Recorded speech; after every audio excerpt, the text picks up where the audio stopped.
Hello students, आज के इस वीडियो में हम सीखेंगे उन पेयर ऑफ इक्वेशंस को सॉल्व करना जो लीनियर नहीं है but they can be reduced into linear form by suitable substitution. कि वो लीनियर फॉर्मेट में नहीं होंगे लेकिन हम एक सूटेबल सब्स्टिट्यूशन करेंगे, यानी वैल्यू सब्स्टिट्यूट करेंगे और वो लीनियर फॉर्म में रिड्यूस हो जाएंगे। तो स्टार्ट करते हैं। फॉर एग्जाम्पल हम एग्जाम्पल ले लेते हैं। हमें इक्वेशन दी गई है 1/2x plus 1/3y is equal to 2 और सेकेंड इक्वेशन है 1/3x plus 1/2y is equal to 13/6।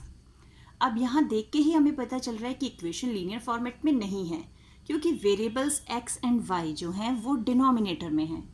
तो हमें इसे लीनियर फॉर्म में रिड्यूस करना है। तो लीनियर फॉर्म में रिड्यूस करने के लिए हम क्या करेंगे, हम इन इक्वेशंस को रीराइट करते हैं। रीराइट करने का मतलब 1/2x 1/2y जैसे हम दिख रहे हैं यहाँ पर, हम इन्हें चेंज करके 1/2 इंटू 1/x लिख सकते हैं।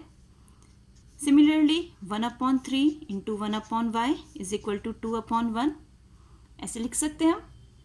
ऐसे ही हम सेकेंड इक्वेशन में भी करते हैं, उसे भी हमने सेपरेट करके लिख लिया। ये हमारे पास इक्वेशन आ गई। अब यहाँ ध्यान से देखें तो दोनों ही इक्वेशन में हमें क्या कॉमन दिख रहा है कि इन दोनों के पास 1/x है और इन दोनों के पास ही 1/y है। तो जिस सूटेबल सब्स्टिट्यूशन की बात हम कर रहे थे वो सूटेबल सब्स्टिट्यूशन इन्हीं 1/x और 1/y की जगह हम करेंगे। कैसे करेंगे ये देखिए। Let 1/x is equal to u and 1/y is equal to v।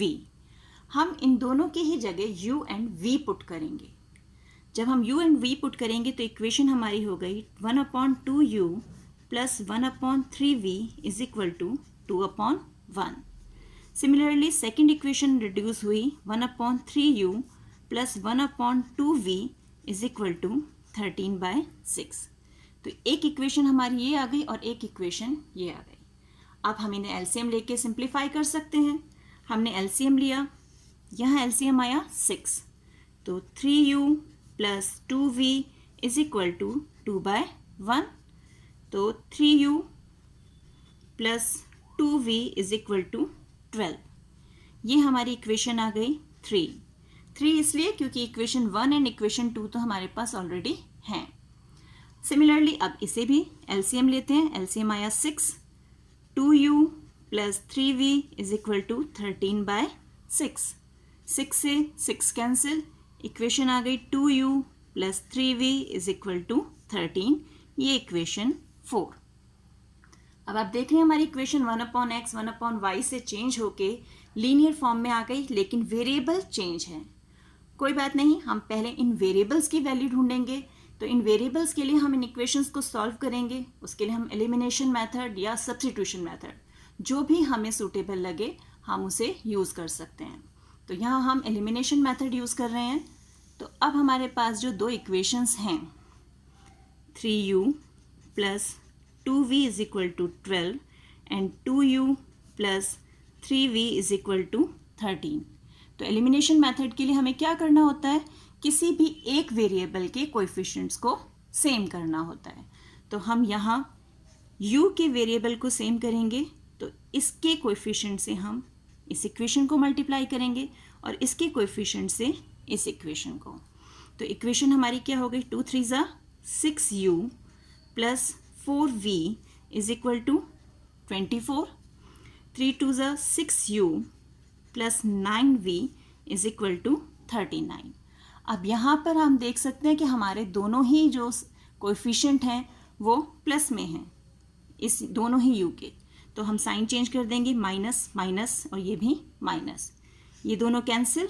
यहाँ हमारे पास आ गया -5v और इधर हमें मिला -15। Minus minus cancel and v is equal to 15/5 that is 3। तो हमें v की वैल्यू मिल गई। अब हम किसी भी इक्वेशन में, यानी या तो इक्वेशन 3 या इक्वेशन 4, किसी भी एक इक्वेशन में v की वैल्यू पुट करके u की वैल्यू भी निकाल लेंगे। तो हम इक्वेशन 4 में पुट करते हैं अगर v की वैल्यू, तो 2u plus 3v, v is 15/5 is equal to 3, 5 3 ज़ा 15, u इज इक्वल टू 3 3 ज़ा 9, यानी हमारे पास कितना आ गया 2u plus 3v is equal to 13 and 5 3 ज़ा 15।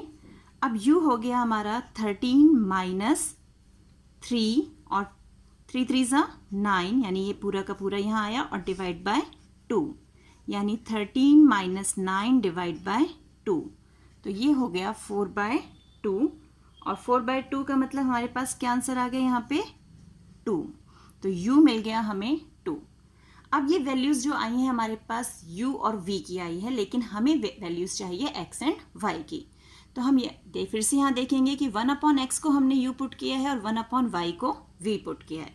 तो 1/x is equal to u कितना है हमारा 2, तो x हो गया, x नीचे से ऊपर गया 2 नीचे आया, यानी 1/2। सिमिलरली 1/y हमने v पुट किया था, v की वैल्यू आई हमारे पास 3, हमने उसे 3 रखा, तो y हो गया 1/3। तो हमारे पास final values I x is equal to 1/2 and y is equal to 1/3। तो इस तरीके से हम इक्वेशंस को रिड्यूस करके, यानी जो इक्वेशंस हमें कॉम्प्लेक्स नज़र आ रही हैं, जहाँ x और y न्यूमरेटर में ना होके डिनोमिनेटर में हैं और जिन्हें हम इजीली सेपरेट नहीं कर पा रहे हैं, उन्हें हम सूटेबल सब्स्टिट्यूशन से लीनियर फॉर्म में रिड्यूस करके सॉल्व कर सकते हैं।